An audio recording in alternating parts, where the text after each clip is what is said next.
बिस्मिल्लाहिर्रहमानिर्रहीम। सौकन के खिलाफ हीला बाजी ऐसी हुई। एक मर्तबा एक आदमी अहवाज का रहने वाला था। अहवाज बसरा के शुमाल मशरिक में ईरान का एक शहर है। वो आदमी इंतहाई मालदार था, दौलत और शोहरत से माला माल। उसकी शादी हो चुकी थी। एक मर्तबा किसी काम से बसरा के सफर पर निकला।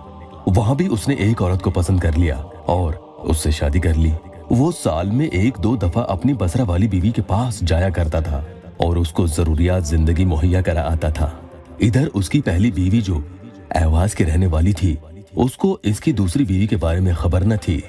बसरा वाली औरत के अपने चचा से खत किताबत होती रहती थी। एक मर्तबा ऐसा हुआ कि बसरा वाली औरत के चचा का भेजा हुआ खत अहवाज वाली औरत के हाथ लग गया। खत के मजमून से अहवाज वाली औरत को मालूम हो गया कि उसके शौहर ने बसरा में किसी औरत से दूसरी शादी कर ली है और यही वजह है कि वो साल में एक दो दफा बाकायदा बसरा का सफर करता है। इस राज से वाकिफ होते ही अहवाज वाली औरत के तन बदन में आग लग गई।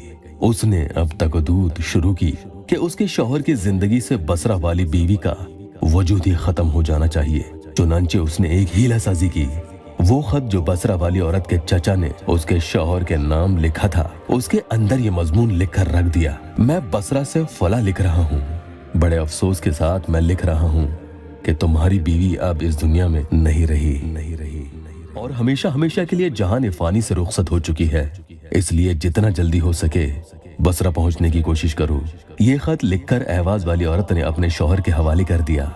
शौहर ने जब खत पढ़ा तो जैसे उस पर बिजली गिर पड़ी, मगर क्या करता, बीवी के सामने खुद पर काबू रखना जरूरी था। फिर कुछ देर के बाद वो बसरा जाने के लिए तैयारियां करने लगा। उधर उसकी पहली बेगम उसकी सारी हरकत और सुकुनात नोट कर रही थी। यकायक वो गोया हुई, मैं देख रही हूँ कि तुम खोए खोए से लग रहे हो। तुम्हारा दिल कहीं और मशगूल है। मुझे लगता है कि तुमने बसरा में किसी औरत से शादी कर रखी है। शौहर कहने लगा, मुआज़ल्लाह, मैंने कोई शादी नहीं की है। औरत इंतहाई गुस्से और गैरत में कहने लगी, मैं जुबानी जमा खर्च से मुतमईन नहीं हो सकती। कसम खाओ कि अगर मेरे सिवा तुम्हारी जिंदगी में कोई बीवी हो तो उसे तलाक बायन देता हूँ। शौहर ने यह कसम खाने में कोई हर्ज नहीं समझा, क्योंकि उसको यकीन था कि उसकी बसरा वाली बीवी अब मर चुकी है। चुनांचे उसने बीवी के सामने उसके कहने के मुताबिक कसम खा ली। शौहर जब कसम खा चुका तो बीवी गोया हुई, अब तुम्हें बसरा जाने की जरूरत नहीं, क्योंकि तुम्हारी बसरा वाली बीवी जिंदा है, मगर उसको तलाक बायन हो चुकी है।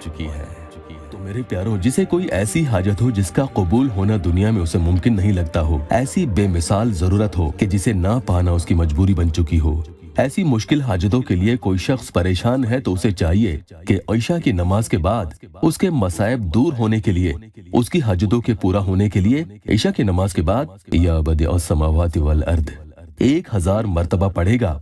और याद रहे कि वुजू में ही पढ़ेगा। जब तक उसकी हाजत पूरी न हो, पढ़ता रहे। अल्लाह के करम से पढ़ने के दौरान ही उसका मकसद पूरा होगा।